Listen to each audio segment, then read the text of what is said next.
We've got another interesting story to bring you now. A recent briefing has raised serious eyebrows, OK? Because apparently British foreign aid has been directed towards affluent regions in upper middle-income countries.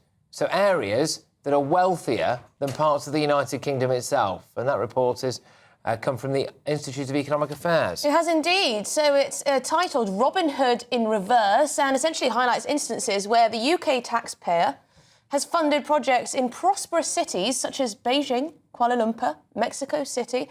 And, of course, it is sparking a debate over whether foreign aid is being misallocated, whether it's time to reassess the criteria for all of this aid. Are we neglecting our own communities to pay for things that essentially don't need to be paid for by us? Well, or go to places that are wealthier than us, given that we've just borrowed 3.1 billion quid more than we were expected to, and our taxes are all about to go up by the sound of things. Joining us now to discuss this is Communications Officer at the IEA, it's Harrison Griffiths. Harrison, thank you very, very much. Can you just explain to us exactly what's going on here, then? So we've been giving money to places that are actually wealthier than parts of the UK?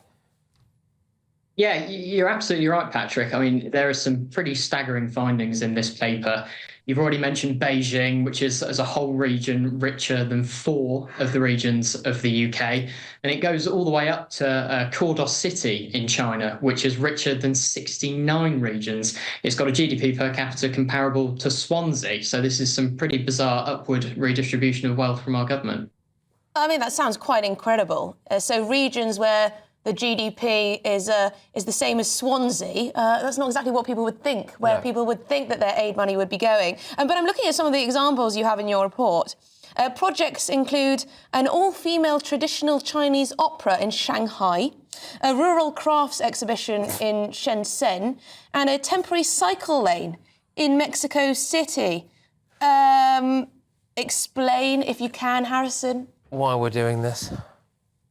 It does seem bizarre on its face, but there is a pretty simple explanation for it, really. So imagine that you're a bureaucrat of some kind, a civil servant or a decision maker, and you've been given a pot of money that needs to be spent because we commit every year to spending 0.5 to 0.7% of our GDP on foreign aid. And you're based there, you've got a pot of money to spend, and you're in a country like, say, Mexico, where some regions are incredibly deprived and definitely places where perhaps we should be spending foreign aid.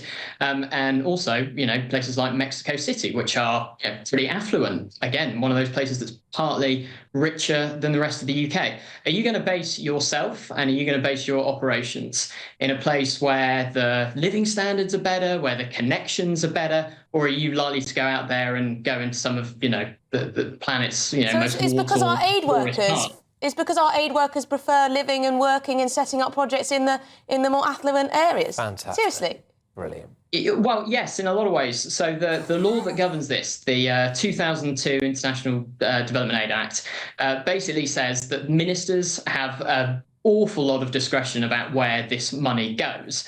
And that means that when you have these decision makers on the ground, they are going to follow those incentives. It's not necessarily, you know, people being evil or lazy. It's just where life is kind of easier and more convenient. And so that's where a lot of money ends up going. We don't expect that our money's...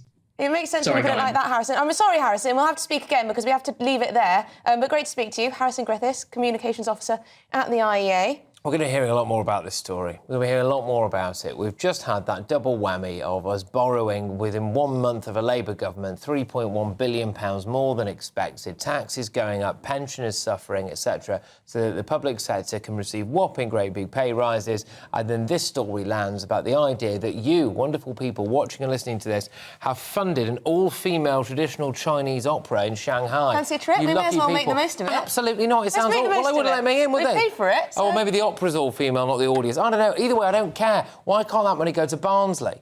Do you believe in aliens? Well, an American military veteran and intelligence agent has claimed that the USA has been recovering alien technology from UFO crash sites. Yes, so Luis Elizondo says that he worked at the Pentagon and that he knows that they have recovered material that is not from this Earth. He resigned after believing his government wasn't taking the threat of UFOs seriously. Well, joining us now is the presenter of That UFO podcast, Andrew McGrillen. Andrew, what's going on here then? So have they been covering up alien material from us? Good afternoon. Now, I don't think the claims that are being made in Luis Elizondo's book, Imminent, are new, but I think what we have to pay attention to is the seniority of, one, Luis Elizondo, and two, the people who recruited him, and indeed the people he worked for, which was the Department of Defense and the Pentagon. Right, so basically he was high up. He would have been in a position to know, is what you're saying. Oh. Oh, no. I think the aliens might have taken us off air. I think if you didn't believe in... Oh, you're back. Sorry, we had some interference there, presumably from the Pentagon, but carry on. So do you think that he was in a position to know about this? Yeah, he would have been. He would have been speaking to the individuals who were taking part in these investigations. You're showing some of those clips just now that potential incursions by objects controlled by a non-human intelligence, potentially. We're not saying alien necessarily, but something non-human, interacting on a daily basis with the US military, modern day, but also going back to the 1940s. Right. And why would they be covering this up from us, do you think? And can I also ask, what is... Seems a bit far-fetched to me, Andrew. I'm a sceptic. Yeah, very fair. Multiple reasons. When people say sceptical, I think as a species, we're relatively new in terms of what we do in space. But right now, we've got a robot on Mars that drives about and has a little helicopter drone that every so often comes up, flies about away 10 feet from it to collect samples and comes back. Now, a species a couple of hundred years down the line from us would have far better technology than that. So who's to say what we're encountering aren't just really advanced probes from something else that's just slightly ahead of us in the technological scale? I don't think that's too far stretch of the imagination. And the implication with what this particular chap was saying is that actually the US government has known about this for a very, very long time, and they are actively keeping that from us. Why would they be doing that? Why wouldn't they just say... Because when you do see things like what we just saw there, which was made public, the New York Times did a big expose on all of this, and actually, the world didn't end. We weren't all outside fighting each other for scraps of food and burning down the nearest Lidl, were we? We just thought, oh, that's quite cool. Yeah, I think about 4 years ago, we were close to fighting each other for scraps of toilet roll. So I think there are things potentially that can kick off. And the public has a lot of other things that I think they deem more pressing, which I completely understand. People have got bills to pay. You're reporting previously on those foreign aid developments. It's a topic that for many isn't treated seriously, but I think now we have to look at it and maybe take a step back, look at the people coming out now, talking about UFOs and thinking, is there something to this that we've maybe been overlooking?